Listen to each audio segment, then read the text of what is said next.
Selamat datang di channel Spiritual Journey pada program Catatan Bawah Tanah episode ke-36. Episode kali ini kita beri judul Perempuan di Bawah Bayang-Bayang Patriarki dan Misogini.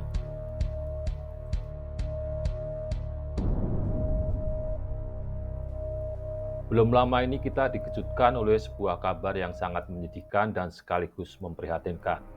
Ada seorang TikToker Pakistan bernama Sana Yousaf yang ditembak mati di rumahnya di Islamabad pada hari Senin 2 Juni 2025. Sana Yousaf adalah seorang influencer media sosial yang dikenal karena kontennya di TikTok dan Instagram. Followernya mencapai 800 ribuan. Gadis berusia 17 tahun itu ditembak mati di rumahnya di Islamabad yang merupakan ibu kota Pakistan. Polisi telah menangkap seorang pria yang diduga sebagai pelaku pembunuhan tersebut. Peristiwa seperti ini bukan yang pertama kali terjadi di Pakistan. Sebelumnya telah terjadi juga peristiwa yang serupa di mana seorang pria mengaku membunuh putrinya yang berusia 15 tahun karena konten TikTok-nya. Pembunuhan yang didorong oleh apa yang disebut kehormatan terus terjadi dan meningkatkan kekhawatiran tentang kekerasan terhadap perempuan di Pakistan. Menurut Komisi Hak Asasi Manusia Pakistan, kekerasan terhadap perempuan tersebar luas di negara itu.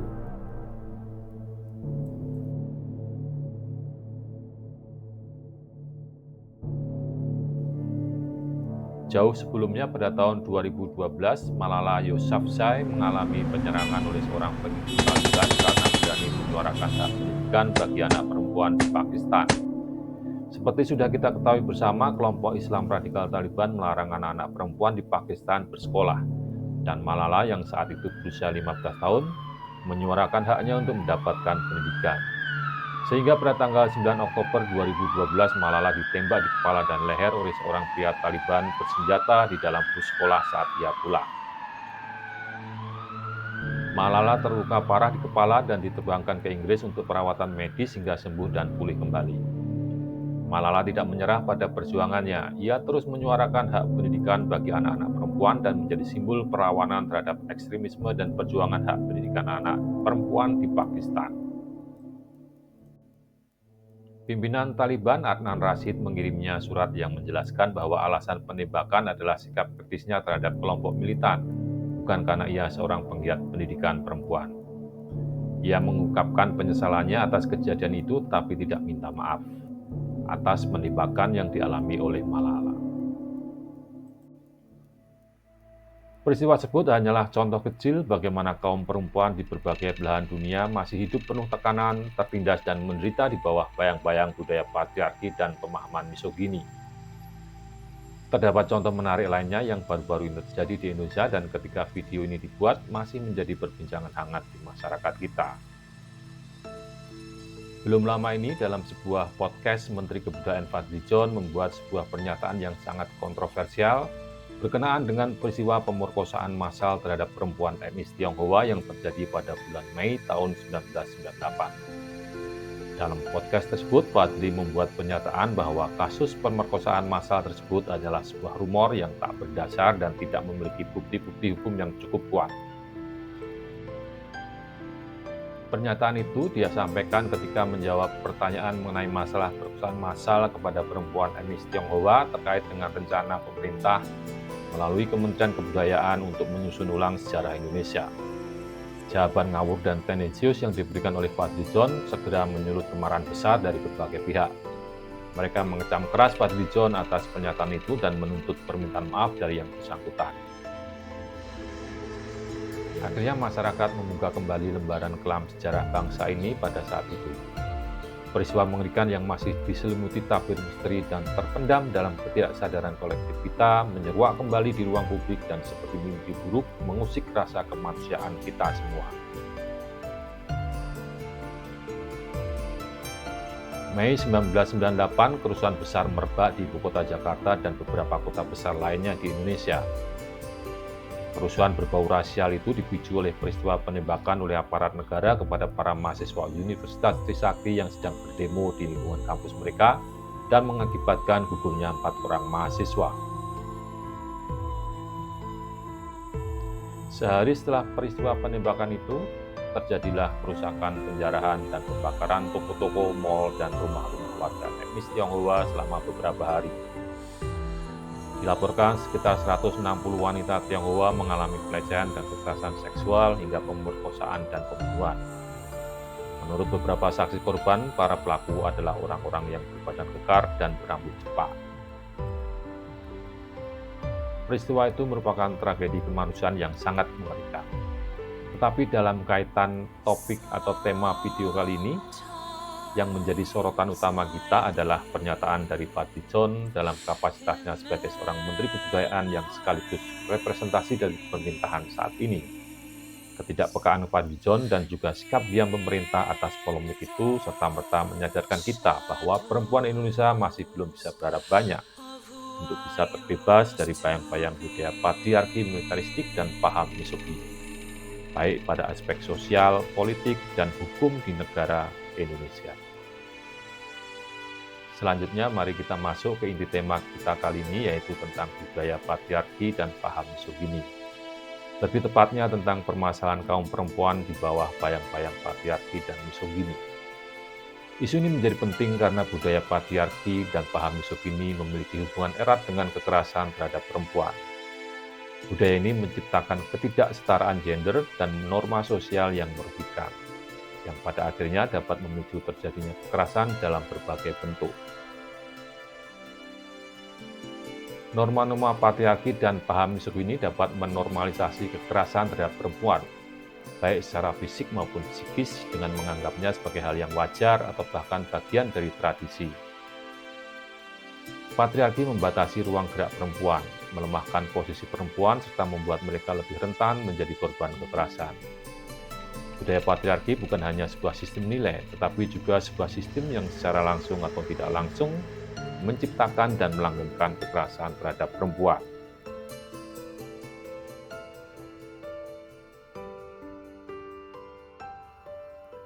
Lalu, apa itu patriarki dan apa itu misogini? Definisi patriarki.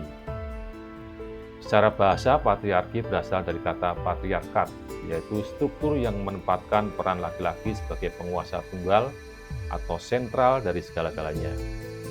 Jadi, patriarki adalah sistem hubungan keyakinan dan nilai-nilai yang tertanam dalam sistem politik, sosial, dan ekonomi yang menyusun ketidaksetaraan gender antara laki-laki dan perempuan. Atribut-atribut yang dianggap feminim atau berkaitan dengan perempuan diremehkan, sedangkan atribut-atribut yang dianggap maskulin atau berkaitan dengan laki-laki diistimewakan. Jadi, budaya patriarki adalah budaya atau keadaan sosial yang menempatkan laki-laki dalam posisi lebih tinggi dari perempuan. Dalam masyarakat patriarki, kaum laki-laki cenderung menggunakan kekuasaannya untuk mengendalikan perempuan dalam ranah publik maupun privat di dalam masyarakat. Perbedaan biologis antara laki-laki dan perempuan dianggap sebagai awal pembentukan budaya patriarki. Sejarah budaya patriarki dapat dilacak dari masyarakat yang mengalami modernisasi hingga masyarakat tradisional yang masih kental dengan praktek berburu. Jadi sistem patriarki bukan keadaan statis, tetapi senantiasa mengalami perubahan dan modifikasi seiring dengan waktu. Pada masyarakat manusia paling awal, kelangsungan hidup bergantung pada upaya kolektif semua anggota. Pria dan wanita berbagi tanggung jawab secara lebih setara, dengan keduanya berkontribusi pada keberlangsungan hidup dan kesejahteraan kelompok. Misalnya, wanita sering mengumpulkan makanan nabati, sementara pria berburu binatang. Keseimbangan peran ini memastikan bahwa masyarakat berkembang karena setiap tugas penting untuk kelangsungan hidup. Sekitar 10.000 sebelum Masehi, terjadi pergeseran signifikan dengan munculnya pertanian. Masyarakat mulai menetap di suatu tempat, mengolah tanah, dan memelihara hewan. Perubahan ini menghasilkan gaya hidup yang lebih menetap yang membutuhkan keterampilan dan tanggung jawab yang berbeda.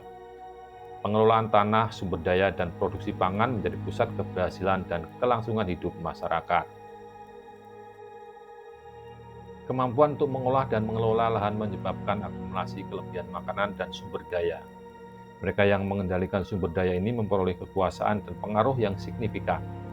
Dalam banyak kasus, laki-laki adalah pemilik tanah dan pengambil keputusan utama. Kontrol atas sumber daya ini diterjemahkan menjadi kekuatan sosial dan politik yang memungkinkan laki-laki mendominasi peran kepemimpinan dalam masyarakat. Ketika laki-laki memperoleh kendali atas tanah dan sumber daya, struktur masyarakat mulai memihak pada otoritas laki-laki. Hukum dan adat istiadat dikembangkan untuk melindungi dan memperkuat kendali laki-laki atas properti dan keluarga. Praktek pewarisan seringkali memihak pada ahli waris laki-laki, memastikan bahwa kekayaan dan kekuasaan tetap berada dalam garis keturunan yang didominasi laki-laki. Pelembagaan dominasi laki-laki ini meletakkan dasar bagi sistem patriarki yang bertahan selama berabad-abad. Dengan semakin banyaknya peran laki-laki dalam mengelola lahan dan sumber daya, kontribusi perempuan menjadi kurang terlihat dan kurang dihargai. Meskipun memiliki peran penting dalam kehidupan rumah tangga dan masyarakat, perempuan seringkali diturunkan ke posisi bawahan.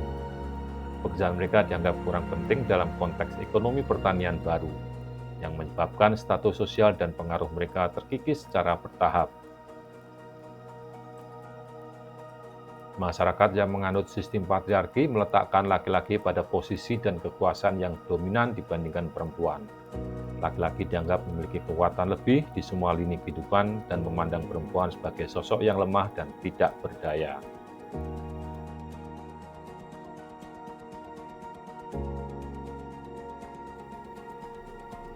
Transisi ini juga membawa perubahan budaya dalam cara pandang terhadap peran gender.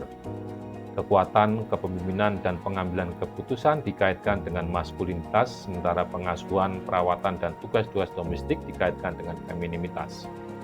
Norma-norma budaya ini diperkuat melalui mitos, cerita, dan ajaran agama yang selanjutnya memperkuat nilai-nilai patriarki.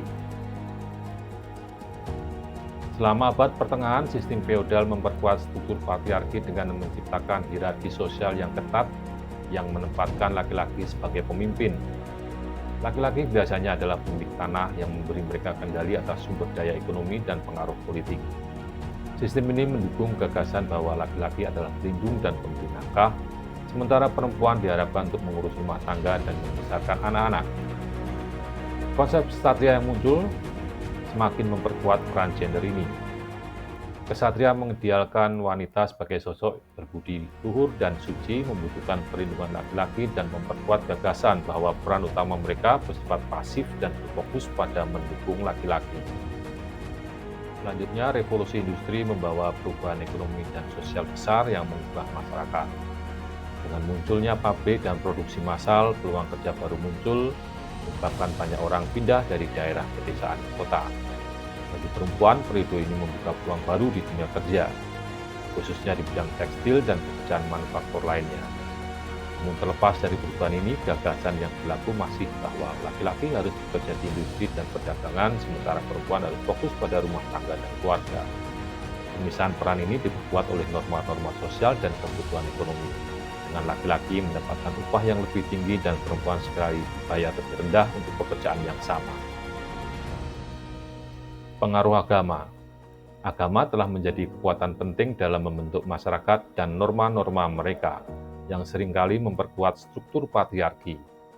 Banyak tradisi keagamaan menempatkan laki-laki dalam peran kepemimpinan yang telah mendukung dominasi laki-laki dan subordinasi perempuan.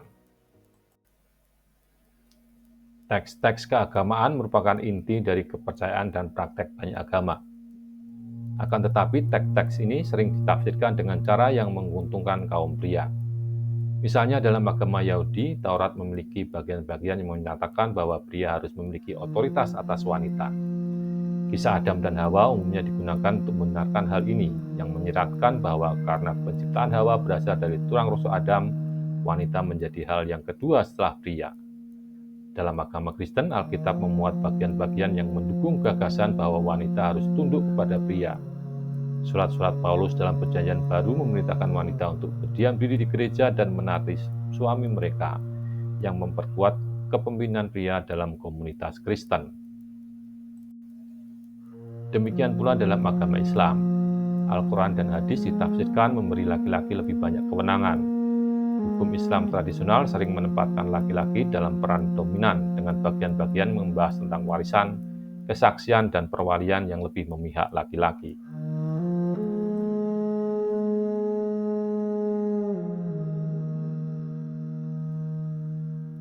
Pengertian misogini. Istilah misogini diartikan sebagai kebencian atau prasangka terhadap perempuan biasanya ditunjukkan oleh laki-laki. Secara umum diterima bahwa misogini adalah konsekuensi dari patriarki di mana masyarakat didominasi oleh kaum laki-laki, dan istilah ini dapat diterapkan pada individu tertentu serta sistem masyarakat atau budaya yang lebih besar. Beberapa ungkapan yang berkaitan dengan istilah misogini, yaitu misogin yang artinya benci akan perempuan, misogini artinya perasaan benci akan perempuan, dan misoginis artinya laki-laki yang benci pada perempuan. Istilah misogini secara etimologi berasal dari kata misoginia dari bahasa Yunani yang berarti miso adalah benci dan gini adalah wanita atau kebencian terhadap wanita, yang berkembang menjadi misoginisme yang bermakna suatu ideologi yang membenci wanita. Misogini dapat diwujudkan dalam berbagai cara, termasuk diskriminasi seksual, fitnah perempuan, kekerasan terhadap perempuan, dan objektifikasi seksual perempuan. Kebencian terhadap wanita dapat ditemukan dalam banyak mitologi dari dunia kuno serta dalam berbagai agama. Para filsuf besar, sosialis, dan pemikir zaman keemasan tertunduk oleh raungan masyarakat yang didominasi oleh kaum laki-laki yang menyempitkan visi mereka dan menjadikan mereka sebagai pendukung masyarakat patriarki. Banyak dari para pemikir barat yang berpengaruh telah digambarkan sebagai misoginis. Pemahaman misogini telah dipraktekkan secara luas selama ribuan tahun. Hal ini tercermin dalam seni, sastra, struktur masyarakat, peristiwa sejarah, mitologi, filsafat, dan agama di seluruh dunia. Juga terlihat dalam film, buku, budaya populer, dan politik. Misogini ada di mana-mana dan muncul dalam segala bentuk. Sebagai contohnya adalah Aristoteles. Ia merupakan seorang filsuf dan ilmuwan Yunani kuno yang seorang misoginis. Dia menganggap perempuan sebagai cacat, laki-laki yang tidak lengkap. Beliau berkhotbah bahwa laki-laki harus selalu memerintah dan perempuan harus mengikuti karena mereka adalah makhluk inferior yang Tuhan ciptakan. Schopenhauer juga seorang misoginis. Ia berargumen bahwa satu-satunya peran perempuan di alam adalah memajukan spesies melalui persalinan, dan karenanya dilengkapi dengan kekuatan untuk merayu dan menangkap laki-laki. Bahwa keceriaan wanita itu kacau dan mengganggu, karena mereka kekanak-kanaan, sembrono, dan berpandangan pendek. Hubungan patriarki dan misogini. Misogini seringkali merupakan akibat dari sistem patriarki yang memperkuat pandangan negatif terhadap perempuan dan menempatkan mereka dalam posisi subordinat. Sistem patriarki menciptakan lingkungan yang kondusif bagi misogini, di mana kebencian terhadap wanita dianggap wajar atau bahkan dijustifikasi. Misogini muncul sebagai ideologi dari masyarakat dengan sistem patriarki yang amat melekat. Dominasi laki-laki membuat perempuan senantiasa ditempatkan pada posisi subordinat. Misogini dan patriarki saling memperkuat, menciptakan siklus yang sulit dihentikan. Misogini adalah sebab dan sekaligus akibat dari struktur sosial patriarki. Dan anehnya, hidup dalam sistem patriarki yang kuat kerap membuat perempuan turut mengamini nilai-nilai patriarki, serta melihat perempuan lain yang menentang hal itu sebagai ketidakwajaran. Misogini terinternalisasi karena nilai patriarki yang sering terjadi di sekitar hidup kaum perempuan tanpa mereka sadari.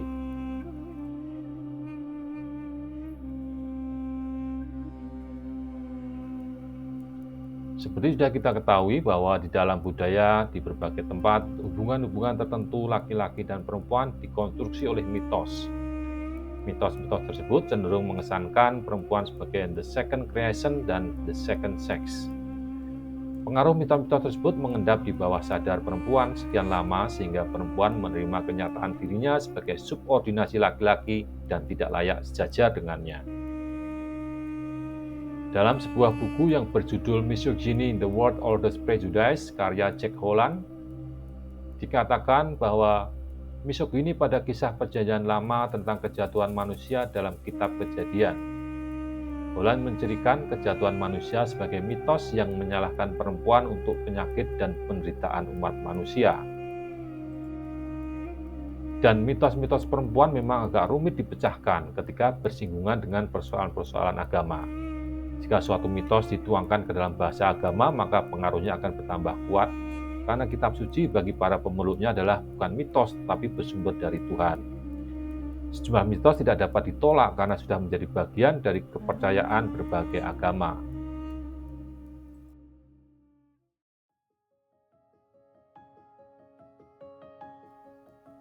Selama berabad-abad, perempuan telah memperoleh penindasan. Hak-hak mereka sebagai manusia diabaikan. Mereka diperlakukan sebagai bagian bawah masyarakat, dan peran mereka dibatasi pada pekerjaan rumah tangga dan melahirkan. Penindasan yang berkepanjangan menimbulkan banyak suara dan secara kolektif melahirkan konsep feminisme yang memulai gerakan terpanjang dalam sejarah dan masih terus berlanjut. Feminisme merupakan gerakan ideologi sosial politik yang memiliki tujuan untuk membangun dan mencapai kesetaraan gender dalam politik, ekonomi, pribadi, dan sosial. Gerakan feminis selama beberapa dekade telah mengkampanyekan hak-hak perempuan termasuk hak untuk memilih, untuk memegang jabatan publik, untuk bekerja, untuk mendapatkan upah yang adil, untuk memiliki properti, untuk menerima pendidikan, untuk membuat kontrak, untuk memiliki persamaan hak dalam perkawinan dan mendapatkan cuti melahirkan. Kaum feminis juga berupaya untuk mempromosikan otonomi dan integritas tubuh, serta melindungi perempuan dan anak perempuan dari kejahatan brutal seperti pemerkosaan, pelecehan seksual, dan kekerasan dalam rumah tangga. Para penggerak feminis di Korea Selatan saat ini tengah mengencarkan gerakan 4B. Gerakan tersebut sedang viral di TikTok dan menuai reaksi yang beragam dari masyarakat Korea Selatan. Lalu apa itu gerakan 4B yang banyak dilakukan oleh perempuan di Korea Selatan saat ini? Gerakan 4B adalah aksi feminis yang dilakukan sejumlah orang di Korea Selatan sebagai salah satu bentuk perlawanan terhadap budaya patriarki dan misogini yang mengakar kuat di negeri ginseng tersebut. B yang pertama dari gerakan 4B adalah Bihon, artinya no marriage atau tidak ada pernikahan. Ini menandakan penolakan untuk berpartisipasi dalam pernikahan tradisional yang seringkali melanggengkan ketidaksetaraan gender. B yang kedua, Bichulsan, yang artinya no childbirth atau tidak melahirkan. Aspek dari gerakan ini adalah untuk menantang ekspektasi masyarakat bahwa perempuan harus mempunyai anak. Hal ini menyoroti tekanan yang diberikan pada perempuan untuk memprioritaskan peran sebagai ibu di atas aspek lain dalam kehidupan mereka. B yang ketiga, Bionai, artinya no dating atau dilarang berkencan.